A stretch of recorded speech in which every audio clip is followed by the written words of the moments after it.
They are both anaerobic, both involve high intensity, but guess what?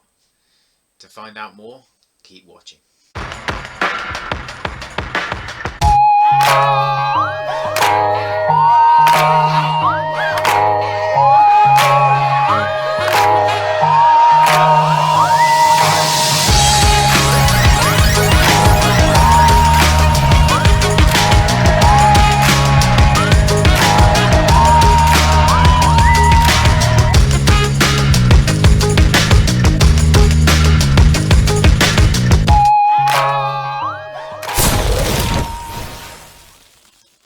What's up YouTube? Stephen here from CarterFitness and Nutrition.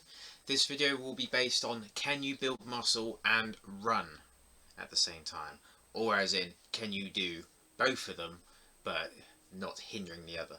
So let's go through what they both are. So building muscle involves lifting weights, okay? So it involves that anaerobic activity to lift weights. Okay, so when it comes to it, obviously you're trying to stimulate that cell, the muscle cells break down the muscle fibers and allows you to build overnight. Running, on the other hand, is cardiovascular. Okay, so obviously it's known as anaerobic because of the high intensity, however it's on the cardiovascular side. Alright, so running also, as in the same as building muscle, involves using your carbohydrate stores. So whenever you've eaten that brown rice, or if you've eaten those rice cakes or that loaf of bread, that is being used when you're both running and weightlifting. Okay, so the question is, can one interfere with the other? Well, I'll give you your answer, and that's yes. How can it, and how much? So we'll go through how can it first. So basically, running and building muscle basically play different twitch muscles. However, when it comes to interfering with that recovery rate, it's a bit different. So let's just say you are training legs one day. Okay, so you train legs on a Wednesday, or a Wednesday and a Saturday. So if you're doing it twice a week, obviously Wednesday and a Saturday, or Monday and a Thursday, something like that. Depends if you do legs first or chest first, what the basic people do. So you do running on all those other days. So for example, you run 6 days a week and you lift for 6 days a week. Your impact on basically the leg training. So when you're performing on your legs, you want that good recovery. But what running is going to do is going to interfere with that recovery due to the strain it's going to be putting on your legs entirely. So your calves, your quads, your hamstrings, and even your glutes will take a lot of impact.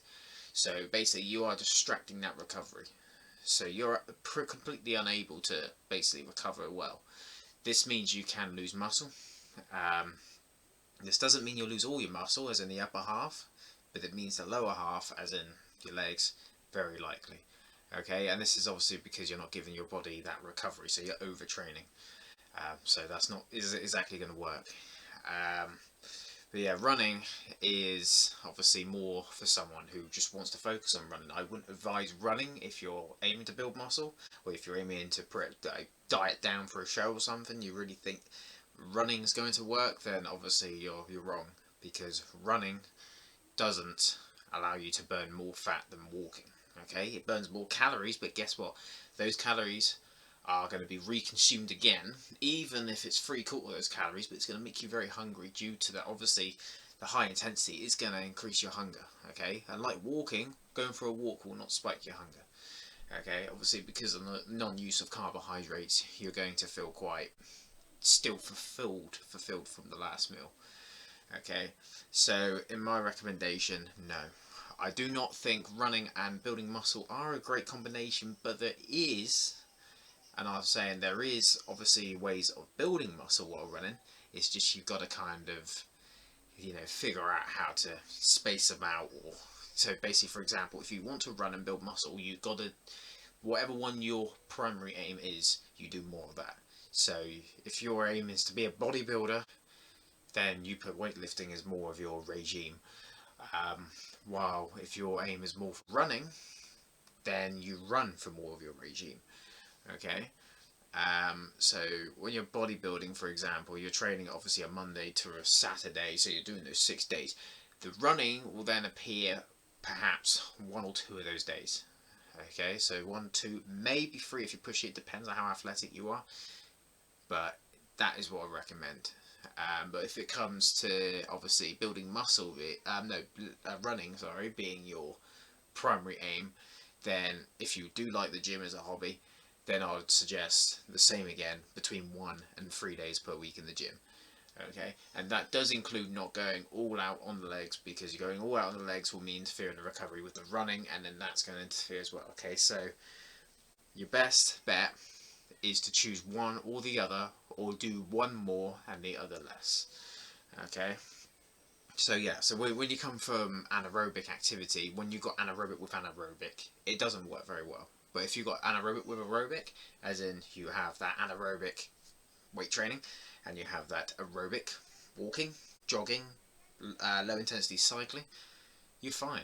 That's not going to interfere. Perhaps that's actually going to even benefit you, because that allows the blood to circulate around the body and get to the muscles in a more easier time. Okay, so yeah, I do recommend walking, especially if you're aiming to recover. Don't do too much. Don't do like 5 hours of walking. But it's completely pointless. So who's got time for that, really?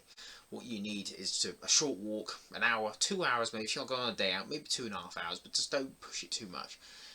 Okay, so yes, so that is my final answer. I would say they both don't work very well together, especially if you're trying to get those decent sized legs. Upper half won't be as affected.